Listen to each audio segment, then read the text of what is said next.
Fight fans, welcome back to Carl Cruz MMA. Today I'm with a returning guest to the platform. That means he's back. Got a big fight coming up over in August at the Apex. Makes his return over there, taking on Nasrat Haqparast. He is fan favorite Mr. Taco, Miss Chris Padilla. Chris, what's going on, man? Hey, what's good, bro? Shit, I'm just chilling right now, just finishing some training, just relaxing before the next session. Shit, how are you doing? I'm doing good, man. Always really a pleasure to talk with you. Last time I talked to you was literally on the streets of Miami a couple days before your last fight against Markel Medeiros. Overall, what did you make of that? As far as the fight, man, I felt like I fought my ass off, and I brought the entertainment, I brought the I show what my style can do, and how it's evolving. Absolutely. You've really become a fan favorite from your style. You're a really fun and exciting fighter. Do you take a lot of pride in that? Yeah, man, I think it was really after the Jai Herbert fight. Like I always know I'm entertaining, but being entertaining and smart at the highest level sometimes pushes against each other. So after the Jai Herbert, I was like, yeah, I'm gonna be smarter, but I still have to be entertaining because I'm not trying to sit there and fucking bore myself to death. Absolutely. You go from fighting in the arena to Miami now, totally different atmosphere. You get to go inside the Apex, a little smaller, or actually, no, you're going to California this one. What am I crazy? For you, is it really Sacramento, Sacramento? yeah. Is it cool to be on these bigger cards? You're out of the Apex now. Now you're going straight arena. Is that pretty cool? Yeah, man, it's I feel like I think I'm the event right before the main card starts, and then my teammate Emers is fighting Jamal, so it's like it's cool, bro. And then I looked at the main card, I looked at the entire card all together, but seeing the main card, I'm just like, bro, it feels so cool opening up for those guys because they're like, man, those are like the legends of the sport. So when you see like a all legend main event card, main card like that, you're just like, fuck, I'm a part of that, and I get to open the show for them. So I'm excited, man. I'm excited. I'm excited to be fighting in California. Uh, Bro, it's my home. You know what I'm saying? Like I'm from LA, I'm from Gardena, but all of California, that's my land. So I love it. When you look at different hotbeds in the United States for MMA, California always been one of them. Every given Saturday, Sunday, you have 6, 7, 8 regional shows in California. Why is martial arts such a big thing in California? Shit, if I can think history, I would say Hollywood, man. Hollywood has a big uh uh hold of California, LA and stuff like that. So it's like you gotta imagine like when motherfuckers met Bruce Lee, you know what I'm saying? Like that must have been crazy when you're thinking about like karate, boxing, and I think Hollywood brings all that to this state. So it's like that's why when people think of like, oh, I want to go to LA, right? That's what I want to go to California. They all want to come here and see the stars. So it's cool, bro. I'm happy I could be a part of it. I'm happy I feel like I had to fight through the trenches to get to the UFC. I had to win, lose, lose, win, lose, lose, lose, win. And for me, it just makes me feel more like a true veteran. Absolutely. You become a fan favorite here in the division. Since you've picked up some attention, do you have any cool or interesting fan interactions? Anything funny or crazy happened to you yet? Oh man, I would be doing my fans are the best, bro. Fans, supporters, homies at this point. Uh, they're just great everywhere, man. Like it's like I remember being like when I was a kid, like I used to always want to see a UFC fighter in person, and like I remember like I would run up to him and I would just lose my shit, and then like then they would look at you and be like, "Damn, this kid's losing his shit," and I'm just a regular guy, and like now people doing that to me is like, bro, they're losing their shit, and it's like they don't even know I'm just this regular skin person. Like I'm just regular, bro. I'm about to go upstairs and take a dump or something. Like I'm hungry. Like And it's like it's so crazy, bro. I would say if I can point somehow, I'll always go back to London.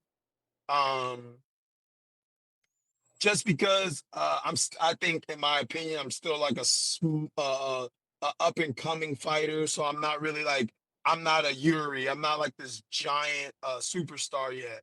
Uh, so like the London fans, like they're gonna know the card from top to bottom. They don't care who you are, nothing. Like they're going to treat you like, damn, bro, like fighters are here. Like, bro, I see why soccer's so big over there. Like I see why all their sports are always so big because like it's not like five guys waiting outside. It's like 50 guys waiting outside. And I'm like, bro, and they're all friends, or like 20 of them are friends, and the other guys are going for the other guys. Like, you're just like, oh shit. Like, you got a real fan base out here, bro. So, like, I love the London fans, bro. Like, it was so cool smoking with them. Shit, somebody brought me a cookie. Like, it was just such a sick experience, bro. I'll never forget that ever. Absolutely. One thing that's cool with you, man, you've been doing this for a very long time. You've been competing for more than 10 years, combined your amateur and your pro record. So, by the time you started on that 2012, 2013 time frame, the UFC and MMA was picking up noise. Conor McGregor was first coming out, but it was not near as mainstream as big as it is now. I don't think it was even legal in New York then. Is it crazy for you to see when you started where it was to see where it is now? Yeah, man. Man, it's crazy. It's just crazy. Like how they've managed to just grow every year. Like I literally can't name a year. And again, I've been a UFC fan since I was in middle school. Okay. So I would say that's like 2000, 2007, 2006. You know what I mean? So like every year just felt bigger, better. This person, this deal, this TV show, or this TV brand. I remember when they came to Fox Sports, that was like they came to Fox, I was like crazy. When they came to I believe it was Versus, Yeah. when they were still playing like WEC and all that, like, bro, it just every year just was like, bro, why is it just getting bigger? And then like for every year now, it feels like they're growing 5 to 6 years. So like it's insane, bro. It's insane. It's insane. And like I'm a part of it, man. So it's like, man, it's crazy to be a part of it, you know? It's just crazy, bro. My thing is go out there and just prove that I'm going in my generation and generations to come, I'm going to stand above them, you know? In addition to obviously the UFC growing, the sport as a whole is growing. You have all these regional promotions now. When you first got into this back in 2012, 2013, did you ever fight outside bars? Do you have any maybe interesting venues that you started fighting at back in the day? Oh shit. Well, when I first started fighting, the one of the coolest places when I like first started my amateur was it's this place called Mansion Fights. It was like inside of a mansion or some shit, and I was just like, bro, how the fuck did y'all get MMA fights in a mansion? That was like the coolest. That's what I thought I was gonna be fucking Hollywood taco right there. I thought I was like, oh, I'm fighting in mansions all the time. Little did I know, I was too young to be fighting in LA or like California under their commission. So I went to fight on the Indian reservation down in Escondido by San Diego and all that, bro. When I first looked it up, when they sent me the address, it was like you're fighting in this like casino hotel thing. Little did I know they meant outside 5 miles down into like a ditch by the casino. So I was like, bro, this is crazy. But like for me, like that was so fun. Like it just like there was like dogs everywhere. There were like porta potties over here, and it was just like you just see the scare, bro. You just it made it to be honest, it just made me feel like I was like in an anime or some shit. Like, bro, you just see these big ass scary dudes with these tattoos, and then they got these sick ass shorts on, and it's like I was just I'm such a big MMA fan. Like I was like just like oh my gosh, this guy's so cool. Like I don't know these people, but they just look like the part. You know what I mean? So that shit was legendary for me, man. Yep. Shout out to That's Explode Fight Series, man. I was 17. They let me fight, and that was sick. at that time, if someone were to tell you that 17 years old, eventually you'd be in the UFC, you'd be going to London, you'd be going to fighting in your home state, you've been fighting all these big arenas. Were you even thinking about that back then? Yep. Every day, bro. That was like the dream. From day one, I'm like, I'm going to the UFC. Like I wanted to be the first like 18-year-old kid to get into the UFC. I tried off. I like filled out the Ultimate Fighter flyer when I turned 18, and they're like, "Nope, you gotta be 21 because the alcohol and stuff." And I was like, "No!" And then I fought some more, and then like for me, that was always the goal. I think when I got into my mid 20s, that's when I started feeling like the dream wasn't going to be possible anymore just because like falling back on hard times, training, life, all these other things fucking with me. Uh I didn't think it was gonna be possible. But then like towards the end of my 20s, it was on. And that's when I'm at where you see me now, you know what I mean? So yeah, bro, I always wanted to dream. That's why like signing that poster, bro. I cried. Like I literally cried because it's like, damn, these posters that my coach would go to the bar every week for the fights. He would come back with a poster and put it on the gym wall. And like I remember it was this orange and black one, like smoky gray too. And it was BJ Penn versus John Fitch or Matt Hughes. It was one of those. And I just wanted that poster so bad. I didn't get it, but it feels good to be on posters now, you know? So I just I live it. I'm like it's like a kid. I'm like being a kid, bro, when I'm in there, you know? Following your victory over Justin James on the regional scene, you're able to make your debut. Where were you at when you got the phone call that you were being signed? Definitely on the toilet, bro. I was pooping at the gym, bro. I'm not gonna lie to you. I was pooping at the gym. It was just like a bunch of stuff was happening, and I was just at that point, bro, I was just kind of going with the flow. My manager now at the time told me like the chances of you getting the UFC is very low as far as like just where your record is now. But like if you work with me, we'll get you in there and said, let's work. And then like I'm just sitting there chilling, training, just doing my normal stuff. I think I like taught some privates, went to take a dump before class. I'm sitting there and then he just calls me and goes, "Hey, this is the call." And I was like, "Oh shit. This is the call that's all I've always wanted to hear." Bro, when you hear this is the fucking call, nothing like it, bro. There's nothing that I don't know, bro. I don't know. I haven't had kids yet, but god damn. If that's what it feels like to have kids, that's an intense feeling. So you're getting ready to make your return. California, August 22nd, taking on Nasrat Haqparast. Overall, what do you think of him as an opponent here? I think he's extremely good, man. I think he has a way to compose himself in the chaos he creates. Like he knows how to create his chaos. He knows how to play cool in his chaos. And I don't see enough weapons to stop me, in my opinion. I think I've fought guys like him already, and it's something I haven't seen and something I haven't beat. You know what I'm saying? And I have all the skills to beat him. But there's no question in my mind if I can beat him in this range, that range, or that range.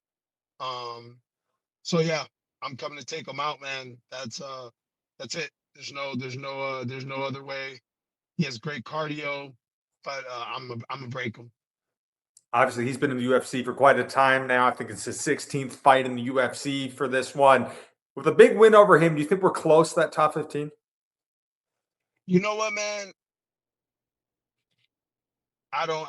I'm at this point, bro. I just want to fight all of them. Like I don't. That's what I kind of want to be known for. Like I don't want to be the guy that like, oh, he stood around and looked for the title, and he took 2 years off waiting for a title. Like, bro, I want everyone behind me, in front of me. Uh, Nazaret's like 6 ranks above me, which it's not. That's not a crazy leap. You know, I'm not like fighting somebody that's 21 that's gonna put me near them. I'm fighting 25, I believe he said, or 27, something like that.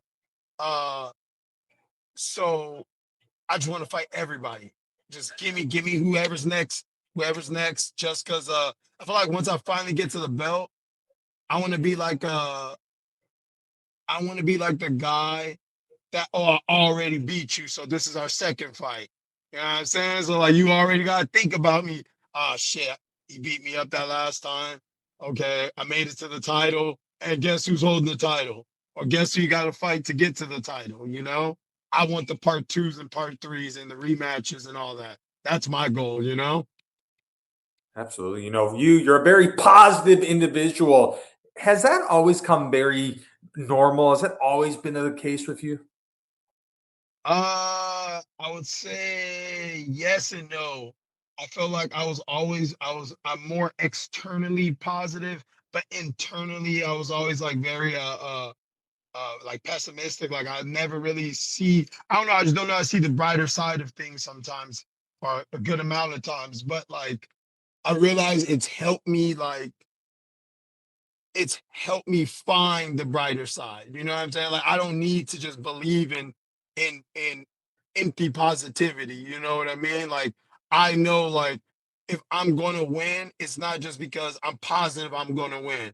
It's because I think I'm gonna lose, I'm gonna work as impossibly hard as possible. So when I'm in there that doubt has been broken and pulled apart by me, you know? So like that's how I like to I look at my positivity. Now, I think it's interesting. A lot of different fighters have different takes on fighting at home. Some love it, others don't like it because they're getting asked tickets, all these people trying to coordinate things. Do you have a preference there? Does that even phase you? I'ma bleed everyone everywhere, man. Like that's how I see it every single time. That's it. It's I love California, and I'ma bleed them in California like I bleed them in London, like I bleed them in Vegas. The blood show continues. That's it. Absolutely. For you, what's the ultimate goal? What are you looking to accomplish here? I would like to break Nazareth. I think uh that fulfills me. I feel like seeing that broken look in your opponent's eyes is one of the most satisfying experiences I've experienced. You know, like I've knocked guys out, I've submitted guys, uh, TKO'd guys, and that was always the thing that just I love that feeling. So I'll break Nazareth, but at the end of the day, win by any means. You're in a position now where fighters are looking up to you. You're a name in the sport. Younger fighters trying to do the climb that you were doing for so long. What's it like when you get these messages? Hey, I'm 3-0, I'm 2-0, I'm an amateur. What kind of advice can I have to try to get to where you're at? Mm, I appreciate it, man. It's one of those things that you kind I feel like it's your duty because you know what the other side of the road looks like, you know, like shit, it's a lonely long road, man. And uh it's crazy, bro. It's crazy to describe because then it's you meet so many different types of people on this road, and some want the best, some want the worst, and you never really know until you know. So I just always just try to direct them to martial arts. Like don't I don't care if this guy's nice, mean, holy, unholy. I don't know about any of those things. I don't know about people personally. But you gotta follow where martial arts takes you. And that's gonna be the biggest thing. If you want to be great in this sport, uh that's where you find it. Martial arts. Hey, how am I improving here? If you're not improving, then by law of martial arts, you got to find improvement.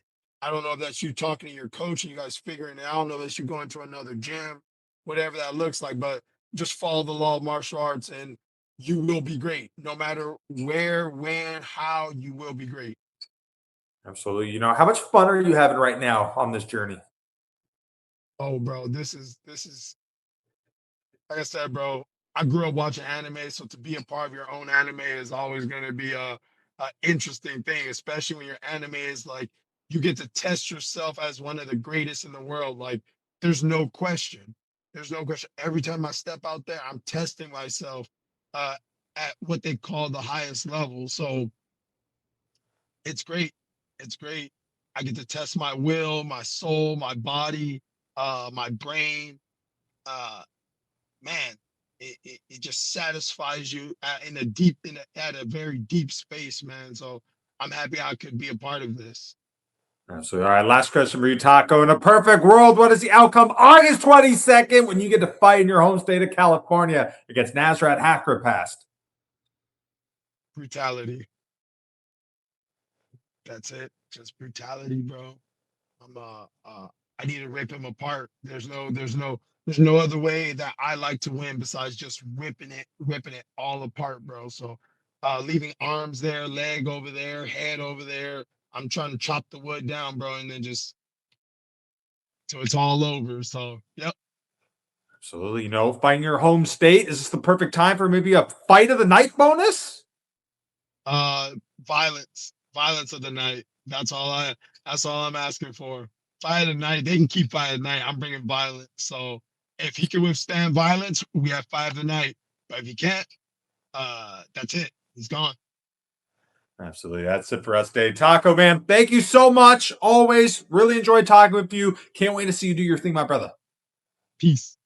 Absolutely. That's it for us today. Carl Perizzi. Here's Mr. Taco. He's Chris Padilla. You can watch him August 22nd, Sacramento, California. Take that Nasrat Haqparast. Take care, fight fans.